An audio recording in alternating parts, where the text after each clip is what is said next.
नमस्कार भक्तजनों, जनमित्र में आपका स्वागत है जो कि हमेशा आपकी सेवा के लिए। तो चलिए आज हम जानते हैं कि जो आने वाला है काउंसलिंग नीट का, नीट 2024 आने वाला है काउंसलिंग, तो उसमें क्या क्या डॉक्यूमेंट लगेंगे आप अभी से रेडी करके रख लीजिए ताकि आपको काउंसलिंग में प्रॉब्लम ना हो। तो उसके लिए आपको क्या क्या डॉक्यूमेंट लगेंगे, कहाँ से प्रोड्यूस करना पड़ेगा, कैसे प्रोड्यूस करना पड़ेगा, सारी चीज़ों के बारे में मैं इस वीडियो में डिस्कस करने वाला हूँ। तो पहला चीज़ जो है, नीट का जो रिवाइज एग्जाम हुआ था उसका स्कोर कार्ड आ गया, तो आप अपना स्कोर कार्ड वहाँ से डाउनलोड कर सकते हैं। वो मैं दिखाऊंगा कि कैसे आप स्कोर कार्ड डाउनलोड करेंगे। तो पहले देख लेते हैं कि हमारे जो जितने भी सारे डॉक्यूमेंट लगेंगे वो क्या है, इंपॉर्टेंट डॉक्यूमेंट सब।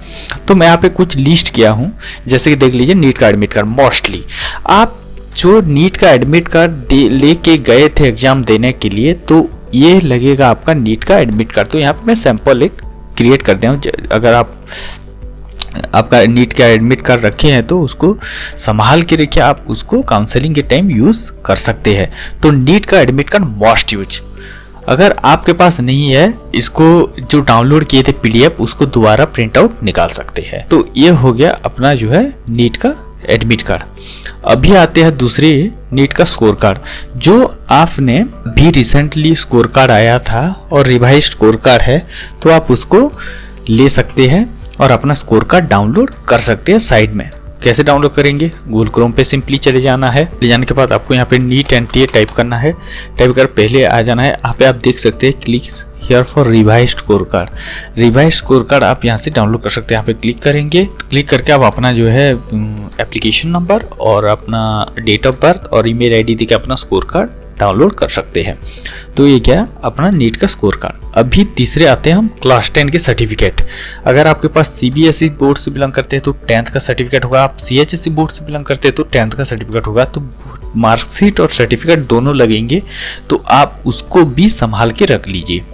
उसके बाद आते हैं क्लास 12 और मार्कशीट और सर्टिफिकेट। तो ये होता है अपना जो है सीएचएसई बोर्ड का सर्टिफिकेट कुछ इस तरह से दिखता है, मतलब मार्कशीट, और अपना जो है 12 का सर्टिफिकेट कुछ इस तरीके से दिखता है। अगर आप दूसरे बोर्ड से बिलोंग करते हैं तो उसका सर्टिफिकेट और मार्कशीट आप संभाल के रख लीजिए ताकि काउंसलिंग के टाइम पे आपको लग सकते हैं।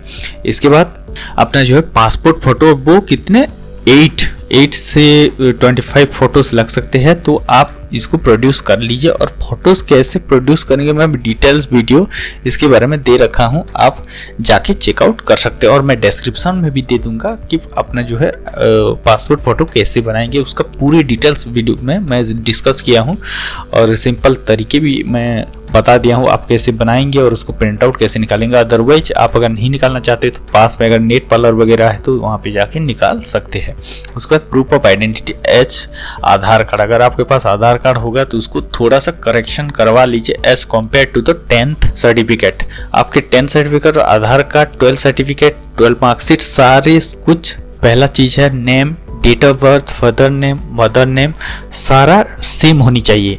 तो अपने 10th सर्टिफिकेट के हिसाब से अपना आधार कार्ड करेक्शन करवा लीजिए विथ अपडेटेड फोटोज। आप रिसेंट फोटो से अपडेट करवा लीजिए अपने आधार सेंटर पास में जाके।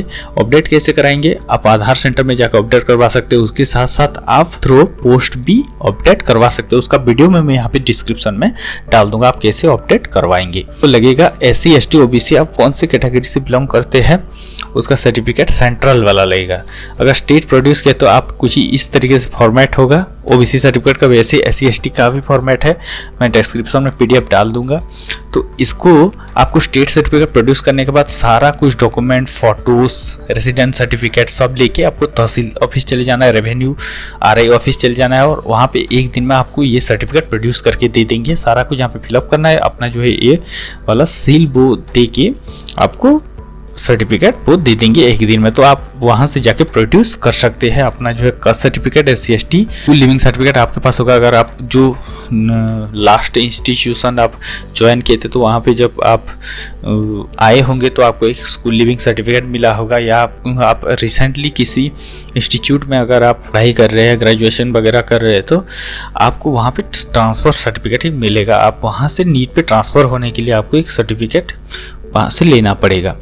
H school leaving certificate. तो ये बोर्ड ट्रांसफर सर्टिफिकेट वैसे होता है जैसे कि हम माइग्रेशन भी बोलते हैं, एक बोर्ड से दूसरे बोर्ड में हम लोग शिफ्ट करते हैं तो उसके लिए हम लोग को माइग्रेशन मोस्टली नीडेड। मतलब हम लोग ज़्यादातर क्या होते हैं, सीबीएसई बोर्ड से सीबीएसई जाने से कोई दिक्कत नहीं है, लेकिन सीएचएसई बोर्ड से आपको सीबीएसई बोर्ड में जाने के लिए आपको लग सकता है अपना जो माइग्रेशन सर्टिफिकेट। के बाद आपका डोमिसाइल सर्टिफिकेट। डोमिसाइल सर्टिफिकेट क्या होता है और रेसिडेंट सर्टिफिकेट क्या होता है, मैं थोड़ा सा फर्क बता देता हूँ। अपना कभी भी डोमिसाइल सर्टिफिकेट रेसिडेंट सर्टिफिकेट के साथ कंपेयर मत कीजिए, वो दोनों सेम नहीं है। रेसिडेंट सर्टिफिकेट हम अपने परमानेंट या प्रेजेंट एड्रेस में जो रहते हैं उसका प्रूफ है। डोमिसाइल सर्टिफिकेट हम कौन से स्टेट से रहते हैं वो है प्रूफ, स्टेट का प्रूफ है डोमिसाइल, और अपना जो रेसिडेंट प्रूफ हम जो परमानेंट और प्रेजेंट एड्रेस पे रहते हैं उसका प्रूफ है रेसिडेंट। तो आपको रेसिडेंट सर्टिफिकेट लेकर आप सेंट्रल में जाके आप अपना जो है डोमिसाइल सर्टिफिकेट तहसीलदार के पास आप बना सकते हैं, ऑनलाइन भी अप्लाई कर सकते हैं। इसके बाद अपना जो है लास्ट है वो गैप सर्टिफिकेट। गैप सर्टिफिकेट का फॉर्मेट कुछ इस तरीके से होता है, मैं इसका डिस्क्रिप्शन में डाल दूंगा। टॉप लेके आप पढ़ रहे तो उसका सर्टिफिकेट आप प्रोड्यूस करवा सकते हैं। वन कितने ईयर आप गैप में ये जो प्रिपरेशन करे तो उसका भी बेनिफिट आप उठा सकते हैं।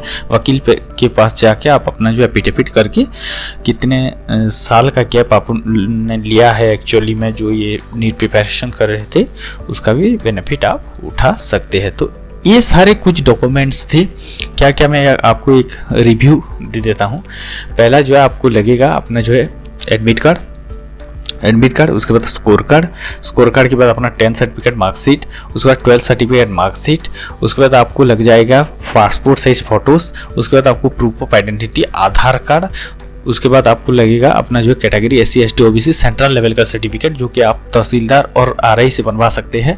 उसके साथ साथ आपको स्कूल लिविंग सर्टिफिकेट, अगर जो इंस्टीट्यूट में ज्वाइन किए हैं वहाँ से अगर आप आने के समय आपको दिया होगा तो उसको लग सकता है। उसके बाद ट्रांसफर सर्टिफिकेट माइग्रेशन जिसको हम बोलते हैं, उसके बाद डोमिसाइल सर्टिफिकेट जो कि एज कम्पेयर टू रेसिडेंट वो दोनों सेम नहीं होते हैं। रेसिडेंट होता है हमारा परमानेंट प्रेजेंट एड्रेस के लिए और डोमिसाइल होता है हमारा स्टेट डिफाइन करने के लिए। उसके बाद अपना गैप सर्टिफिकेट। तो इतने सारे डॉक्यूमेंट आप प्रोड्यूस करके रखवा लीजिए आने वाले काउंसलिंग के टाइम में। उसके साथ साथ और एक मैं चीज़ कहना भूल गया, अपना जो है call letter, intimation letter from NEET से आप इंटीमेशन लेटर भी होनी चाहिए। तो इतने सारे डॉक्यूमेंट थे आप प्रोड्यूस करके रख लीजिए, और अगर किसी भी तरीके का प्रॉब्लम आता है तो मेरे को मैसेज कर दीजिए, मैं वहाँ पे रिप्लाई तुरंत दे दूंगा। तो ऐसे ही इंफॉर्मेटिव वीडियो के लिए हमारे चैनल को सब्सक्राइब कर लीजिए और हमारे साथ जुड़ने के लिए दिल की गहराई से प्रेम पूर्वक धन्यवाद।